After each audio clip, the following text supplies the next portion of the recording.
ومن بين الحلويات الزمانية التقليدية كنقترح عليكم هذا الاقتراح هذا للعيد ان شاء الله. حلوة كتجي اكثر من رائعة شكلا ومذاقا، هشيشة كتذوب في اليد قبل ما توصل للفم.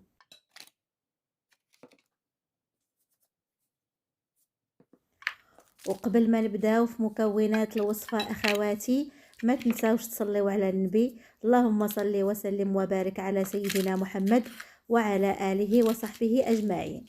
واحتاجينا على بركة الله ل 125 غرام ديال الزبدة، شوية ديال الملح باش نعدلو الذوق، 7 غرام ديال الفاني، ودرت ما يعادل نص كاس ديال السكر كلاصي اولا السكر الثقيل.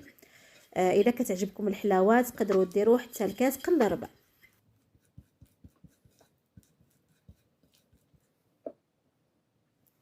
في هذه المرحله غادي نضيف ما يعادل نص كاس ديال الزيت، غادي نضيفوه على دفعتين.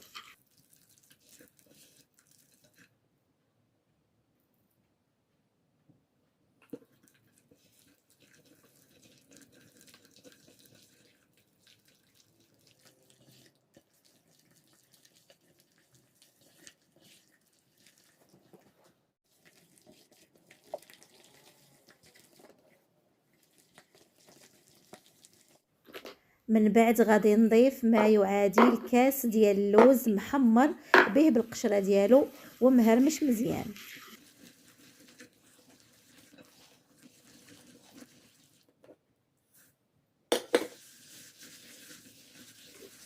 وغادي نضيف ايضا ما يعادل كاس ديال الجنجلان محمر.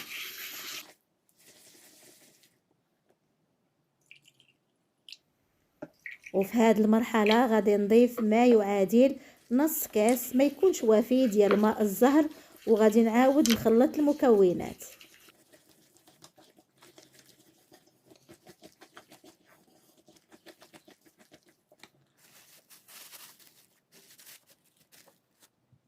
كتجي المرحله ديال الدقيق نوعيه جيده. في الاول غادي نضيف 2 كيسان، ضروري ما يكونوا مغربلين من قبل، مع 7 غرام ديال الخماره.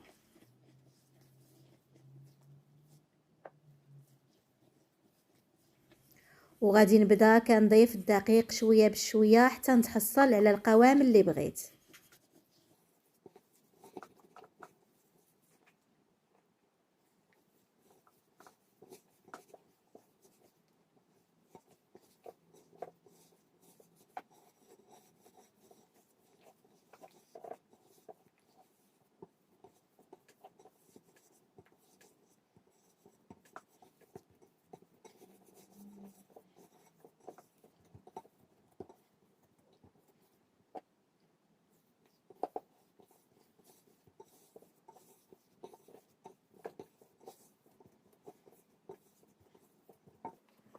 ربعة ديال الكيسان قل معلقه تقريبا هي الكميه ديال الدقيق اللي دخلت لي في هاد المقادير.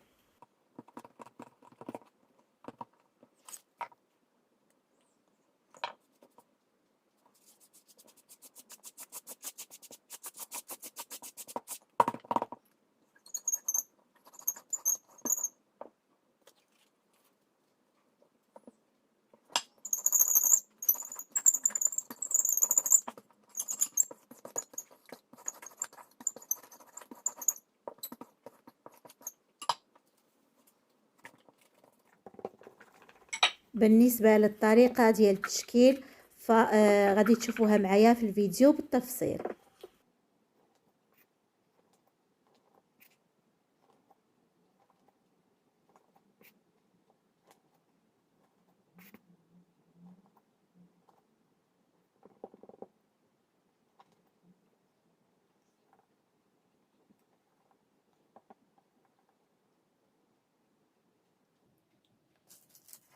بالنسبه لهاد الحلوه هذه او هاد الكاطو كيجي اكثر من رائع، لا في الشكل ديالو ولا في المذاق ديالو، وصدقوني راه كيذوب في اليد قبل ما توصلوه للفم.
وبالنسبه للطريقه ديال الطياب، كنشعلوا الفران واحد 5 ديال الدقائق عفوا قبل ما ندخلوا الحلوى طيب على 150 ولا 160 درجه.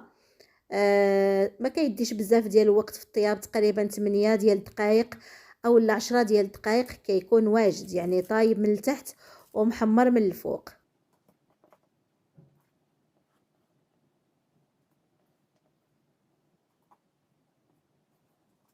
في الاول الفران كيكون مشعول غير من التحت، غير هكذا كنشوفوا الحلوى اولا الكاطو يعني شد راسو مزيان، كنشعلوا له من الفوق يكمل الطياب ديالو، يعني كيتحمر من الفوق ومن التحت في نفس الوقت.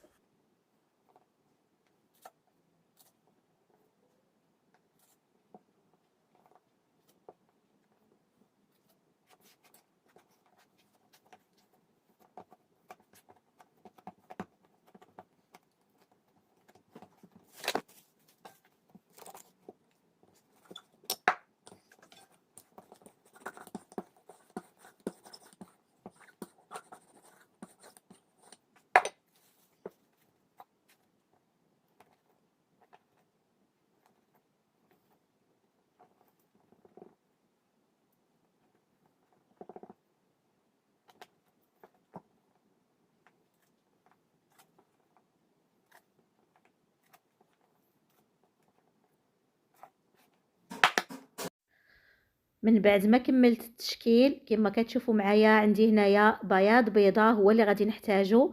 غادي نبدا كندهن غير واحد النص ديال الحلوى، ومن بعد غادي نبدا كنزينو باللوز ايفيلي كما كتشوفوا معايا في الفيديو. كنحاول انني ندهن واحد 6 ولا 4 ديال الحبات، نزينهم ونولي عاوتاني نكمل بنفس الطريقه، يعني ما ندهنش مره واحده باش ما ينشفوش.